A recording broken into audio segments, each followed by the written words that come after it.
దేవునికి స్తోత్రము. అనుదిన దేవుని వాక్య ధ్యానమునకై ఈరోజు 2025 సంవత్సరము అక్టోబర్ నెల 14వ తారీఖు. ఈరోజు ధ్యాన వాక్యము పరిశుద్ధ గ్రంథము నుండి కీర్తనల గ్రంథము 91వ సంకీర్తన మొదటి వచనాన్ని మనము ధ్యానించుకుందాము. ప్రియ దేవుని బిడ్డలారా, యేసు ప్రభువు వారి ప్రశస్త నామములో మీకు శుభములు దీవెనలు కలుగునుగాక. నేటి ధ్యాన వాక్యాన్ని మనము పరిశుద్ధ గ్రంథము నుండి చదువుకుందాము. కీర్తనల గ్రంథము 91వ సంకీర్తన మొదటి వచనాన్ని. మహోన్నతుని చాటున నివసించువాడే సర్వశక్తి నీడను విశ్రమించువాడు. ప్రియ దేవుని బిడ్డలారా, ఈరోజు ధ్యాన వాక్యము దేవుని ఆశ్రయమైన ఆయన కాపుదల గురించి ధ్యానించుకుంటున్నాము. దేవుని ఆశ్రయములో మనకి కాపుదల ఉంటుంది. అయితే కీర్తనకారుడు ధ్యానించుచున్న నేటి ధ్యాన వాక్యములోని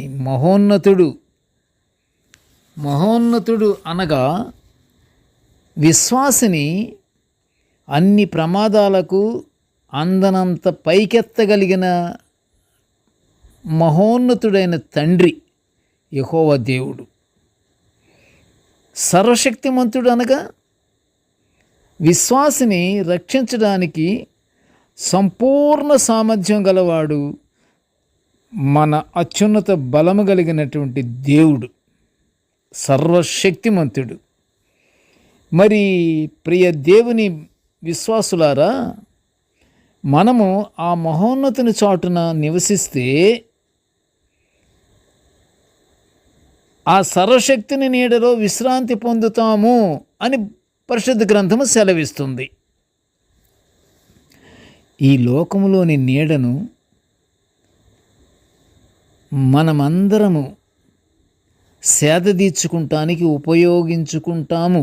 ప్రియ దేవుని బిడ్డలారా, అయితే ఈ లోకములో నీడ వాతావరణ పరిస్థితులను బట్టి ఆధారపడుతుంది. మార్పులు వస్తుంటాయి. నీడ లేకుండా వాతావరణ పరిస్థితిని బట్టి ఎండ రావచ్చు. నీడ అనేది మనం వెళ్ళే కొంది మనకి వెనకనో ముందుకో ఎటో వెళ్తూ ఉంటుంది.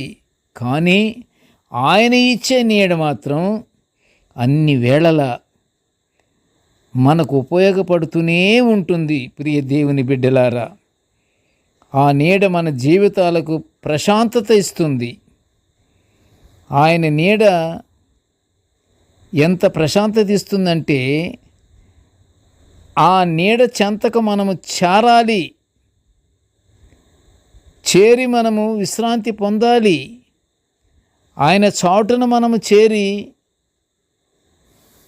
ఆయన పర్ణశాలలోకి మనము అడుగు పెట్టాలి. ఆయన గుడారములోకి మనము చేరాలి. ఇదే ఉద్దేశం కలిగి ఉండాలి. ప్రియ దేవుని బిడ్డలారా,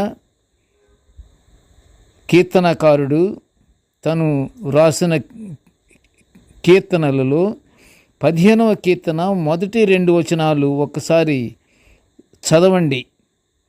ఖచ్చితంగా శోధనలు ఆపదలు వచ్చినప్పుడు మనము భయపడకూడదు. అంత మాత్రమే కాదు, ఆందోళన కూడా చెందకూడదు. అసలు ఆందోళన చెందని అవసరం లేదు అని పరిశుద్ధ గ్రంథము సెలవిస్తుంది. ఆయన చాటుకు చేరేందుకు వీలు కల్పించు తండ్రి అని మనం దేవుని ప్రార్థించాలి. ఆయన ఆశ్రమంలోకి మనము అడుగు పెట్టడానికి దేవుణ్ణి మనము ప్రార్థన చెయ్యాలి. ప్రార్థనలో మనము దేవుణ్ణి వేడుకోవాలి. అందుకే కీర్తనకారుడు 27వ సంకీర్తన 5వ వచనంలో, ఆపత్కాలమున ఆయన తన పర్ణశాలలో నన్ను దాస్తాడు, తన గుడారపు మాటున నన్ను దాస్తాడు. ఆశ్రయ దుర్గము మీద ఆయన నన్ను ఎక్కించును అని కీర్తనకారుడు ధ్యానిస్తున్నాడు. ఎంత విశ్వాసము! కీర్తనకారుడికి ఎంత విశ్వాసము! ఆయన విశ్వాసాన్ని ఒకసారి మీరు చదవండి. కీర్తనల గ్రంథము 46వ సంకీర్తన 2-3 వచనాలు. ఆయన విశ్వాసం అంత దేవుని మీద ఆధారపడి ఉంటాడు. ఆయన రాజు అయినా సరే ఆ విశ్వాసము సామాన్యమైన విశ్వాసము కాదు. ఏది ఉన్నా ఏది లేకపోయినా ఆయనకు కావాల్సింది దేవుని ఆశ్రయమే. ప్రియ దేవుని బిడ్డలారా, కీర్తనకారుడు ఎంత విశ్వాసముతో తన ఆపదలలో దేవుని కాపుదలకై ప్రాధేయపడుతున్నాడో ఆ మాదిరిగానే ఒక్కసారి మనము ఆలోచన చేయాలి. ఆ మాదిరిగా మనము ఆలోచన చేస్తూ మన ఆపదల నుండి కాపాడమని దేవుని మనము ప్రార్థిద్దాము. ప్రార్థన అనేది మనకి ఆయుధము. ప్రార్థన అనేది మనకి శక్తి కలిగినటువంటి సహాయపడే ప్రార్థన. ఆ ప్రార్థన మనము ఎల్లప్పుడూ చేస్తూనే ఉండాలి. ప్రార్థన ఎడతెగక మనం ప్రార్థన చెయ్యాలి. ప్రియ దేవుని బిడ్డలారా, కీర్తనకారుడికి ఉన్నటువంటి విశ్వాసము, ఆయన ధీమా, ఆయనకి కలిగినటువంటి అండదండలు మొత్తము దేవుని మీదే ఆధారపడి ఉంటాడు. ఆయనకి సహాయం కావాలంటే ఎంతమంది లేరు, ఎంతమంది ఉంటారు, ఆయన ఎంత సైన్యం ఉంటుంది. ఆయనకి కావాల్సింది ఏమిటి అంటే దేవుని ఆశ్రయము. కనుక ఆ మాదిరిగా మనము ఎల్లప్పుడూ దేవుని యందు భయభక్తులు కలిగి, ప్రార్థన యందు విశ్వాసము కలిగి, దేవునితో మనము ఏకీభవించి, దేవునితో మనం వినయ విధేయతలతో ఉండి మనము ప్రార్థిస్తూ పరలోకాశీర్వాదాలు పొందుకుందాము. ప్రార్థన చేసుకుందాము. కృపగల తండ్రి, జీవముగల నాయనా, నీకు స్తోత్రాలయ్యా. తండ్రి, నీ దివ్యమైనటువంటి వాక్యాలను తండ్రి మేము ధ్యానించుకునే గొప్ప భాగ్యాన్ని మాకు అనుగ్రహించినందుకు నీకు ఘనమైన స్తోత్రములు నాయన.